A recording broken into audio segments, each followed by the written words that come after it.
안녕하세요. 772의 건축 이야기 77입니다.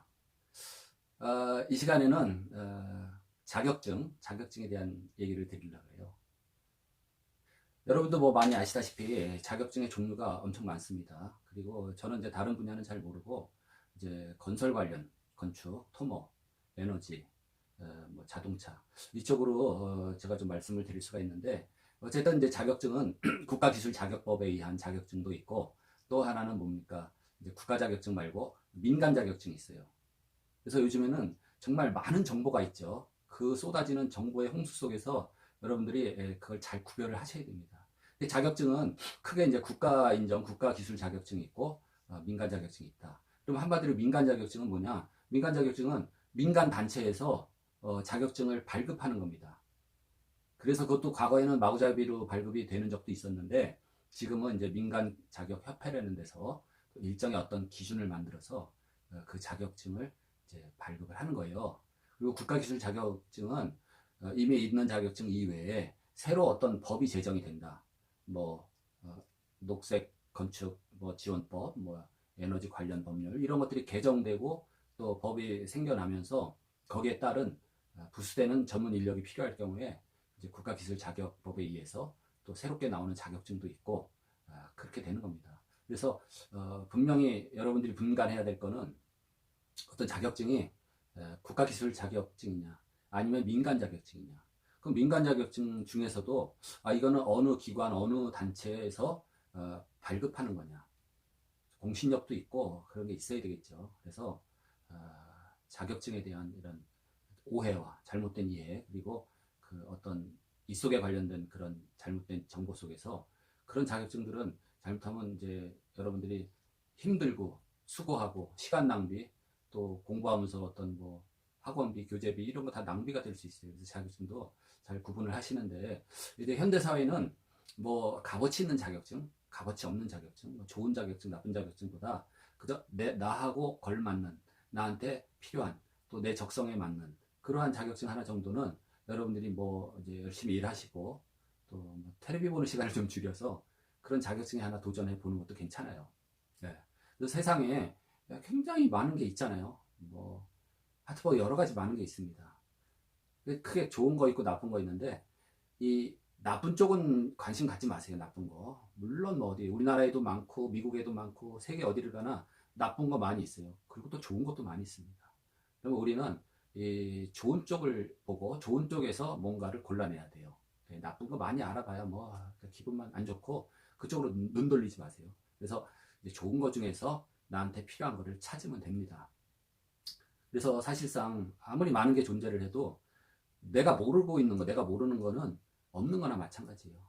그래서 보다 좋은 게 많다는 거는 내가 보다 좋은 걸 많이 알아야 됩니다. 그래야지 그게 좋은 게 존재하는 겁니다. 자격증도 마찬가지예요.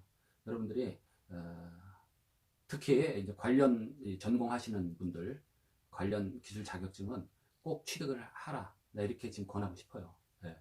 핑계가 많아요. 예. 대학생들 졸업반들 보면은 뭐 뭐 취업 준비해야죠. 시간이 없어요. 뭐 또 영어도 또 성적 올려놔야 돼요. 시간 없어요. 아니 그러면 건축을 전공했으면 건축에 관련된 국가 자격증을 따야죠. 토목에 관련 토목 따고 기계과 전기과 다 마찬가지예요. 왜 다른 핑계를 댑니까? 그게 핵심이 없잖아요. 일본말로 단팥 없는 단팥빵이에요. 말하자면 단팥 없는 단팥빵. 네. 자기 분야에 최소한의 그냥 자격증은 취득을 해야 됩니다. 사실상 그렇게 핑계 대는 거 보면은 그렇게 또 쉽지만은 않아요. 네. 어렵다는 건 뭡니까? 어렵다는 거는 자기가 그 분야의 실력이 말하자면 없다는 거예요. 실력이라는 게 큰 실력이 아니라 자기 전공에 대한 어떤 이해를 못하는 겁니다. 그 내용을. 그래서 그렇게 따기를 바래요. 그래서 우리나라 같은 경우도 이제 어떤 경우는 민간 자격증이 국가 자격증보다 뭐 한마디로 나쁘다 좋다 이렇게는 말을 못하는데 어쨌든 이제 민간 자격증이었다가 다시 이제 국가 자격증으로 바뀌는 수가 있어요. 격상됐다고는 그렇게 표현하긴 그런데 예를 들어서 건축 관련돼서는 건축물 에너지 평가사라는 자격증이 있습니다. 그게 이제 에너지공단, 한국에너지관리공단에서 민간 자격증으로 2014년, 15년 하다가 그게 이제 국가기술자격법에 의해서 국가기술자격증으로 이제 바뀌었죠. 2015년부터가 이렇게 이제 국가자격증으로 바뀌었습니다.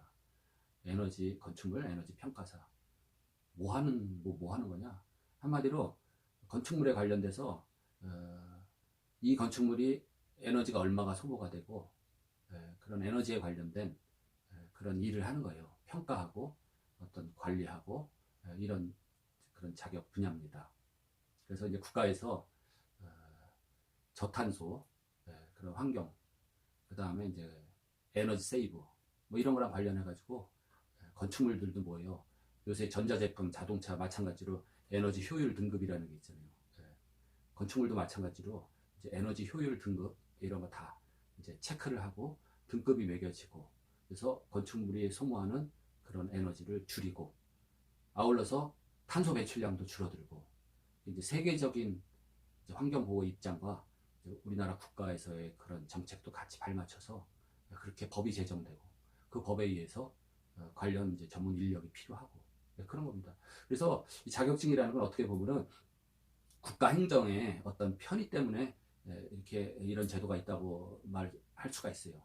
왜냐하면 그렇잖아요. 국가에서 뭐 어떤 기준으로 전문 인력을 평가하겠어요. 그냥 자격증 딱 제도를 만들어서 유자격자 오케이, 그런 겁니다. 그래서 과거에는 그냥 뭐 자격증만 있으면 그냥 그게 뭐 말하자면 밥벌이가 되고 됐었어요. 근데 지금은 그 유자격자가 많죠. 유자격자가 많고 자기가 그 자격을 갖고 있어도 그 분야에서 또 계속 노력을 해야 돼요. 노력을 해서 유자격자 간에 또 그런 또 경쟁이 있습니다. 실력을 향상시키든지 영업력을 높이든지 이겁니다. 아무리 뭐 지금 뭐 변호사, 뭐 세무사, 의사, 약사 다 마찬가지인데 자기 분야에서 경쟁이 심하잖아요. 그러니까 그 안에서 또 경쟁을 하게 돼요. 그래서 어떤 경우는 개점 휴업 상태, 그렇지 않은 자격증은 있어도 거기에 관련돼서 어떤 업무가 이렇게 들어오지 않으면은 그런 경우도 있어요.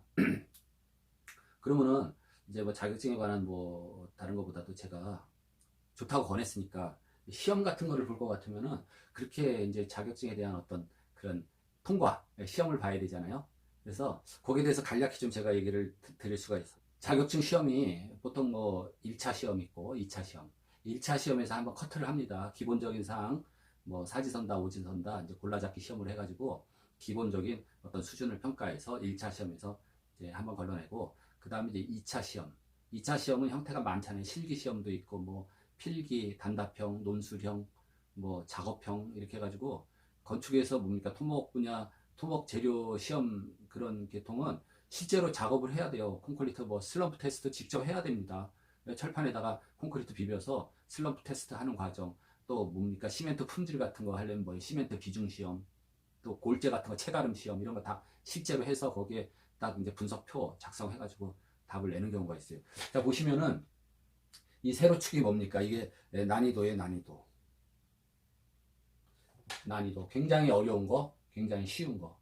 그 다음에 이거 양입니다. 뭐 문제, 시험에 이제 양이죠, 양. 양인데, 난이도에서 보면은,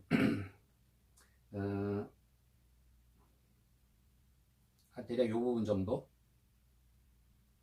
이 부분은 난이도가 낮은 쪽이죠. 공부를 하나도 안 해도 이 답을 찾을 수 있는 이런 정도의 난이도의 시험이 나와요. 그러니까 이제 100점 만점에 공부 하나도 안 하고 전공도 안 하고 그 분야에 대해서 몰라도 가서 보면은 한 10%, 15% 답을 쓸 수 있어요. 아니면 사지선다, 오지선다, 뭐 오지선다는 좀 굉장히 어려워요 또 사지선다에 비해서. 사지선다 무조건 찍으면 25% 확률은 있잖아요. 그 확률이 아니라 문제에서 읽어보면은 이렇게 그냥 알 수 있는 거. 그게 한 15%요 정도 있습니다. 그래서 이건 공부 안 해도 점수 벌써 올라갔죠. 그리고 또 예를 들어서 이 윗부분의 난이도 높은 부분에 요 정도 꼭대기 부분에 여기에 굉장히 어려운 문제가 있어요. 사실상 출제위원만 답을 알 정도의 그런 어려운 그런 문제가 있습니다. 전체 시험에서 굉장히 어려운 게 조금 있어요. 근데 이 부분까지 여러분들이 다 답을 쓸 수 있을 정도로 열심히 공부하는 건 저는 바라질 않아요. 이 부분 포기를 해도 됩니다. 포기를 해도 이제 합격을 할 수 있다. 왜? 보통 시험이 이런 평균 60점 정도의 패스예요. 예. 평균 60점 정도. 그러니까 이 부분 난이도 높은 것 가지고 굉장히 정력 낭비하시지 말고 포기하셔도 돼요. 그리고 이제 나머지 부분, 나머지 부분이 요 노란색 칠한 요 부분이 되겠는데, 이 부분에서 이제 당락이 좌우가 된다, 이렇게 보시면 됩니다. 그래서 요 부분도 뭐예요? 답이 나오려면은 크게 두 가지로 나눠요. 내가 그 내용을 이해하고 있는 경우하고, 또 이해도 안 되고 그러면 여기서 뭡니까? 답이 나오려면 달달달 외워야 될 부분이 또 있어요. 그래서 제가 권하는 거는 이 부분 중에서 답을 찾기 위해서 달달 외우는 거는 하지 마시고, 이해 위주로 여러분들이 공부를 하시면은 이 부분 먹고 들어가죠. 그리고 이 부분에서 이해하고 있는 것만 해서 답을 쓰면은 어느 정도 여러분들이 이제 성과를 볼 수가 있습니다. 그래서 그 정도 되면은 어느 정도 요 정도 손으로. 그래서 여기 이 전체 중에서 달달 외우는 게 사실 힘들어요. 그다음에 얼마 못 가면 또 까먹고. 왜 외워야 돼요? 내용이 이해가 안 되니까 외우는 거 아닙니까? 이해가 되면은 그냥 외워져요. 네. 그래서 외우는 것도 포기를 하고 이해 위주로 공부를 하면은 요 정도. 그래서 여기까지가 예를 들어서 얼마냐면은 한 65% 점수가 나왔다. 65% 점수가 나왔다. 그러면 합격 아닙니까? 100점 맞아서 합격하나, 61점 맞아서 평균 60점 합격. 그렇게 합격하나. 효율이 좋죠. 효율이 좋아요. 너무 노력해가지고, 물론 수석 합격도 좋겠지만은 일단 그냥 합격하는 거 효율성 좋게 하려면 이렇게 하면 됩니다. 그래서 어떤 시험이나 다 마찬가지예요. 이런 개념으로 이제 공부를 하시면 됩니다. 네. 그래서 우리가 뭐예요? 어떤 거를 파악하려면은 굵직한 거부터 이제 과목을 알아야죠. 과목이 5가지면 건축에 관련된 거, 뭐 중개 업무에 관한 법령, 이렇게 해서 이 굵직한 일단 몇 가지의 이런 가지, 예? 이런 걸 일단 과목 정도를 최소한 아셔야 되잖아요. 이거를 먼저 파악하고 그다음에 점점 세부적으로 가는 거예요. 뭐 각 과목당 뭐 잎사귀는 어떻게 생기고, 예? 그다음에 뭐 또 잎사귀가 다 파악됐으면은 그다음에 또 뭐 열매는 어떻게 생겼고, 예? 그런 거. 그래서 여러분들이 하나하나 가지가 됐고 잎사귀가 만들어졌는지 열매는 어떻게 생겼고 이렇게 해가지고 하나하나 해서 나무를 이제 완성해 가면 되는 겁니다. 그런 식으로. 그래서 자격증에 대한 얘기가 뭐 좀 길어졌는데 어쨌든 특히 이제 관련 이제 지금 졸업을 앞둔 건축이나 토목 이 학생들은 꼭 자기 해당되는 전기 뭐 마찬가지입니다. 기계 자기 관련 자격증은 꼭 따시길 바래요. 그래서 뭐 취업 준비하느라고 시간이 없다, 뭐 영어 때문에 시간이 없다 이렇게 얘기를 하면 안 되고 자기 관련 전공 자격증은 꼭 따야 됩니다. 그리고 교수님들이 이렇게 적극 추천하는 교수님들이 이렇게 거의 없어요. 왜냐하면 그 자격증 따라고 뭐 얘기하고 자기가 도움을 줄 수 있는 입장도 별로 못 되기 때문에 그렇게 또 권하지도 못하는 겁니다. 그러면 자격증을 따면 장점, 단점 있을 거 아니에요? 사실상 단점은 없어요. 전부 장점인데 국가 뭐 시험, 뭐 공무원 시험 응시할 때도 가산점이 있고, 그 다음에 어디에 회사 같은 데 취업을 하면은 그 자격증 수당이라는 걸 주게 돼 있어요. 국가기술자격법에 의해서. 그 다음에 승진할 때도 우선권이 있고, 또는 뭐 심지어 뭐 해외 이주를 한다, 해외 뭡니까 이민을 간다. 그러면 내가 기술자로서 독립이민이라는 게 있거든요. 독립이민으로 갈 때도 거기에 플러스 점수로 국가기술 자격증이 작용을 하는 겁니다. 불과 몇 점 차이로 독립이민, 기술이민 거기서 거기도 점수를 하거든요.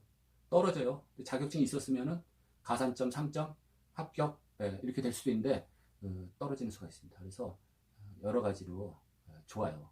그러니까 지금 이제 한창 졸업하는 학생들은 꼭 준비해서 미리미리 준비해서 자격증 따는 게 좋고, 그 다음에 이제 저희 같은 기성분들은 취미 삼아 자기의 알맞는 자격증, 요새 뭐 100세 시대 하는데 그래요. 그래서 그걸 잘 파악해서 취미 삼아 재미 삼아 도전해 보시는 것도 좋다고 생각을 합니다.